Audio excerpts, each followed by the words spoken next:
किसी बेगुनाह से ज्यादती नहीं होगी, कोई मुजरिम बच नहीं सकेगा। वजीर आज़म की ज़ेर सदारत इजलास में फैसला।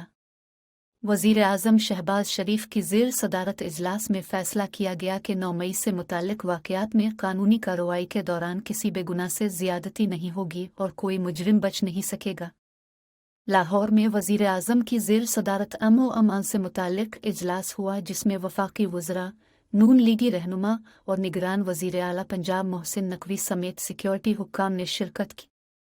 इजलास में मुल्क की ताज़ा तरीन सियासी सूरत हाल, माशी पॉलिसी समेत अहम उमूर का जायज़ा लिया गया।